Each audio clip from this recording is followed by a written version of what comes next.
BCS সহ যে কোনো চাকরির পরীক্ষায় নেগেটিভ মার্কিং কমাতে প্র্যাকটিসের বিকল্প নেই। আর এই প্র্যাকটিস যদি হয় কোনো একটি ভালো কোচিং সেন্টারের প্রশ্ন, তাহলে আপনার প্রস্তুতি অনেক বেশি ভালো হবে। আর সেজন্য আমরা নিয়ে এসেছি ওরাকল বিসিএস থেকে সংগৃহীত কম্পিউটারের উপর একটি গুরুত্বপূর্ণ মডেল টেস্ট। 1 নম্বর প্রশ্ন আছে, রিবুট করতে নিচের কোনটিতে নির্দেশ দিতে হয়? রিবুট করতে হলে কম্পিউটারে কন্ট্রোল অল্টার এবং ডেল চাপতে হয় একসাথে। কোনটি মাইক্রোসফটের প্রথম প্রোগ্রাম? এই প্রশ্নটা কিন্তু বিসিএস এর জন্য খুবই গুরুত্বপূর্ণ। মাইক্রোসফটের প্রথম প্রোগ্রাম হলো এমএস ডস। এই ডসের আবার হচ্ছে ডিস্ক অপারেটিং সিস্টেম।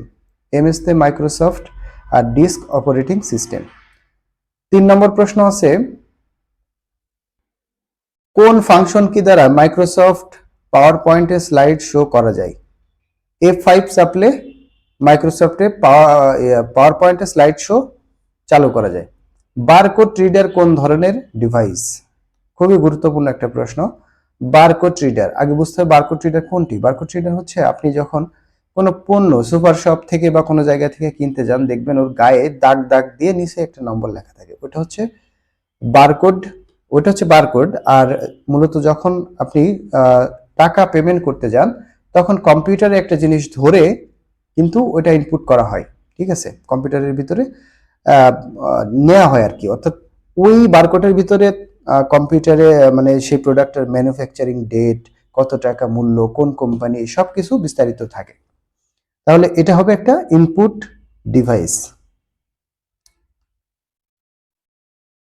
অ্যাপাচি কোন ধরনের সফটওয়্যার? অ্যাপাচি এক ধরনের ওয়েব সার্ভার। অ্যাপাচি এক ধরনের কি? Web server. 6 নম্বর প্রশ্ন আছে, কোন মাধ্যমে তথ্য সংরক্ষণ করা যায়? Floppy disk, CD ROM, network drive. উপরের সবগুলো মাধ্যমেই তথ্য কিন্তু সংরক্ষণ করা যায়। 7 নম্বর প্রশ্ন, কোনটি অপটিক্যাল ডিভাইসের উদাহরণ? অপটিক্যাল ডিভাইসের উদাহরণ কোনটি? এই প্রশ্নটি আপনাদের জন্য কুইজ। এর একটি গুরুত্বপূর্ণ প্রশ্ন। সঠিক উত্তরটি কমেন্ট বক্সে জানাবেন। 8 নম্বর প্রশ্ন আছে, এমএস পাওয়ার পয়েন্টে গ্রাফ এবং চার্ট তৈরি করার অপশন নিচের কোন ট্যাবে পাওয়া যায়? এমএস পাওয়ার পয়েন্টে ইনসার্ট ট্যাবে এগুলা পাওয়া যায়। 9 নম্বর প্রশ্ন, অপারেটিং সিস্টেমের সবচেয়ে গুরুত্বপূর্ণ অংশ কোনটি? অপারেটিং সিস্টেমের সবথেকে গুরুত্বপূর্ণ অংশ হলো কার্নেল।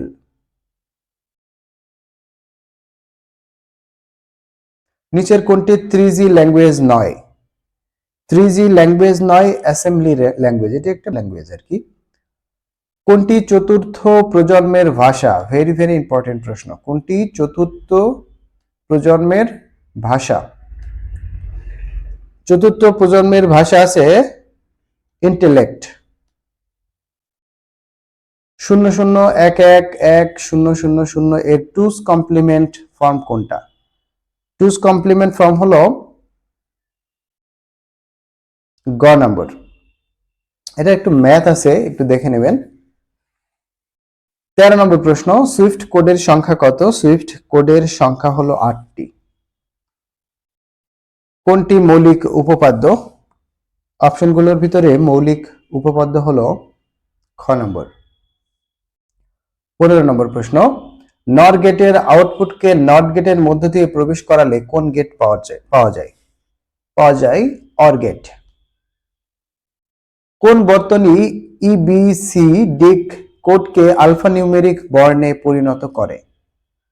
আলফা নিউমেরিক বর্ণে পরিণত করে ডিকোডার। 17 নম্বর প্রশ্ন, একটি শহরের মধ্যে মাইক্রোওয়েভ ব্যবহার করে যে নেটওয়ার্ক গড়ে ওঠে তাকে কি বলে? শহরের মধ্যে যেটা গড়ে ওঠে সেটা হচ্ছে metropolitan area network. Metropolitan area network. 18 নম্বর প্রশ্ন আছে, একাধিক হাব বা সুইচ ব্যবহার করা হয় কোন টপোলজিতে? একাধিক হাব বা সুইচ ব্যবহার করা হয়ে থাকে সাধারণত ট্রি টপোলজিতে। 19 নম্বর প্রশ্ন আছে, যে কোনো জায়গা হতে যে কেউ প্রদত্ত সেবা পেলে তা কোন ধরনের ক্লাউড কম্পিউটিং এর অন্তর্ভুক্ত হয়ে থাকে?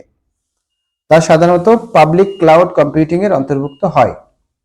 কোএক্সিক্যাল কেবলে কত দূর ডাটা ট্রান্সফার করা যায়? কোএক্সিক্যাল কেবলে 1 কিলোমিটার পর্যন্ত ডাটা ট্রান্সফার করা যায়। 21 নম্বর প্রশ্ন, নিকটবর্তী ডিভাইসের মধ্যে ডাটা কমিউনিকেশনের জন্য উপযোগী কোনটি? নিকটবর্তী ডিভাইসের মধ্যে ডাটা কমিউনিকেশন করা হয় ইনফ্রারেড রে এর মাধ্যমে। অ্যান্ড্রয়েড অপারেটিং সিস্টেম কি ধরনের প্ল্যাটফর্ম? এটি একটি ওপেন সোর্স প্ল্যাটফর্ম। এই প্রশ্নটা কিন্তু গুরুত্বপূর্ণ, কারণ এখন বেশিরভাগ ফোনে কিন্তু অ্যান্ড্রয়েড অপারেটিং সিস্টেম ব্যবহৃত হয়। পরের প্রশ্ন, ভাইরাস এর পূর্ণরূপ কি? ভাইরাসের পূর্ণরূপ হলো vital information resources under siege. Vital information resources under siege, এটা আন্ডারসিজ। এটা খুবই গুরুত্বপূর্ণ, ভেরি ভেরি ইম্পর্টেন্ট। এই প্রশ্নটা কিন্তু আসে বিভিন্ন চাকরি পরীক্ষায়, বিশেষ করে বিসিএস এর জন্য অনেক বেশি গুরুত্বপূর্ণ। Optical mark reader OMR, OMR আলোর কোন নীতির ভিত্তিতে কাজ করে? Very very important. কোন নীতির ভিত্তিতে কাজ করে? এটি কাজ করে প্রতিফলন নীতি। 25 নম্বর প্রশ্ন, কোন বৈশিষ্ট্যের কারণে র্যাম স্থায়ী স্মৃতি স্টোরেজ হিসেবে ব্যবহার অনুপযোগী? কোন বৈশিষ্ট্যের কারণে? এটা হচ্ছে ভলাটিলিটি। নিচের কোন কাজের জন্য কম্পিউটার বেশি সুবিধাজনক? কম্পিউটার বেশি সুবিধাজনক হচ্ছে পুনরাবৃত্তিমূলক কাজের জন্য। নিচের কোনটি একটি ফাইল কম্প্রেশন সফটওয়্যারের উদাহরণ? ফাইল কম্প্রেশন সফটওয়্যারের উদাহরণ হলো উইনজিপ। 28 নম্বর প্রশ্ন, বাণিজ্যিক ভিত্তিতে তৈরি প্রথম ইলেকট্রনিক কম্পিউটারের নাম কি? বাণিজ্যিক ভিত্তিতে প্রথম তৈরি করা হয় ইউনিভ্যাক।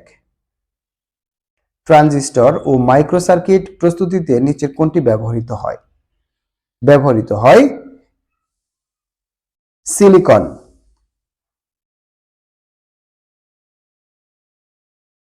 পরের প্রশ্ন, আধুনিক কম্পিউটারের দ্রুত অগ্রগতির মূলে রয়েছে কোনটি? আধুনিক কম্পিউটারের দ্রুত অগ্রগতির মূলে রয়েছে ইন্টিগ্রেটেড সার্কিট বা আইসি। কম্পিউটার সফটওয়্যারের জগতে নামকরা প্রতিষ্ঠান কোনটি? এটা সবারই জানা। কম্পিউটার সফটওয়্যারের জগতে নামকরা প্রতিষ্ঠান কোনটি? এটা একটা কমন প্রশ্ন এবং আশা করি যে সবাই জানেন। প্রশ্নটি আপনাদের জন্য কুইজ রাখলাম, কমেন্ট বক্সে কমেন্ট করে জানাবেন। পরের প্রশ্ন, পৃথিবীতে কখন প্রথম ল্যাপটপ কম্পিউটার প্রবর্তিত হয়? কোন কোম্পানি এটি করে? গুরুত্বপূর্ণ একটি প্রশ্ন। এপসন কোম্পানি 1981 সালে সর্বপ্রথম ল্যাপটপ আনে। নিচের কোনটি হার্ডওয়্যার নয়? হার্ডওয়্যার নয় পাওয়ার পয়েন্ট। পাওয়ার পয়েন্ট একটি সফটওয়্যার, মাইক্রোসফটের পাওয়ার পয়েন্ট। পরের প্রশ্ন, কোনটি ইনপুট ডিভাইস? ইনপুট ডিভাইসের উদাহরণ কোনটি? ইনপুট ডিভাইসের উদাহরণ হলো কিবোর্ড। ইনপুট মানে যে জিনিসটা ভেতরে প্রবেশ করে কম্পিউটারে, আর আউটপুট মানে বের হয়। যেমন দেখেন স্পিকার, এটা থেকে কিন্তু শব্দ বের হয়, তাহলে এটা আউটপুট। মনিটর, মনিটর থেকে আমরা সবকিছু দেখি, বিভিন্ন ডিসপ্লে হয়, তাই না? তাহলে এটা হচ্ছে আউটপুট ডিভাইস। একইভাবে প্রিন্টার থেকে ছবি প্রিন্ট হয়, বের হয়, এটাও আউটপুট ডিভাইস। কিন্তু কিবোর্ড যখন আমরা কোনো কি কমান্ড দিই সেটা কিন্তু ভেতরে প্রবেশ করে, এই জন্য এটা ইনপুট ডিভাইস। 35 নম্বর প্রশ্ন, ব্যাংকিং শিল্পে কোন ধরনের স্ক্যানার ব্যবহার করা হয়?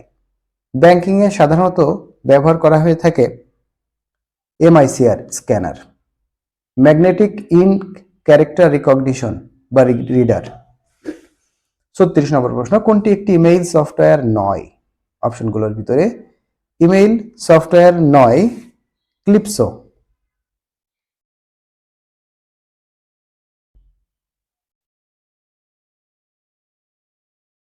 কম্পিউটারে ব্যবহৃত দুইটি অঙ্ক কি কি? কম্পিউটারে ব্যবহৃত দুইটি অঙ্ক হলো 0 এবং 1।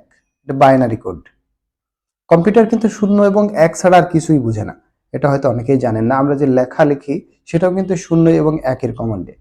অর্থাৎ আমাদের লেখাটা মেশিন ল্যাঙ্গুয়েজ কি করে, সেটাকে হচ্ছে মেশিন ল্যাঙ্গুয়েজে রূপান্তরিত করে, যে ওই যে আছে আর কি, কোড ডিকোড করে করে কি করে 0 এবং 1 এ পরিণত করে, এবং 0 1 এ পরিণত করলে কিন্তু কম্পিউটার সেটা বুঝতে পারে। আমরা কিন্তু 0 এবং 1-এর মাধ্যমে সবকিছু হয় কম্পিউটারে আর কি। 1 বাইটে বিটের সংখ্যা কত? 1 বাইটে বিটের সংখ্যা হলো 8 bit. Flash memory is a non volatile memory.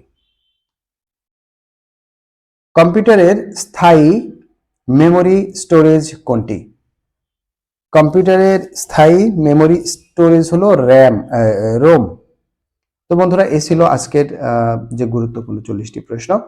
এই 40টি প্রশ্ন কিন্তু খুবই গুরুত্বপূর্ণ ছিল। আপনারা যদি এরকম আরো গুরুত্বপূর্ণ ভিডিও দেখতে চান তাহলে আমাদের চ্যানেলে দেখতে পারেন। পরবর্তী ভিডিও দেখার জন্য আমাদের চ্যানেলটি সাবস্ক্রাইব করে পাশে থাকবেন। সে পর্যন্ত সকলের সুস্বাস্থ্য মঙ্গল কামনা করছি। আসসালামু আলাইকুম।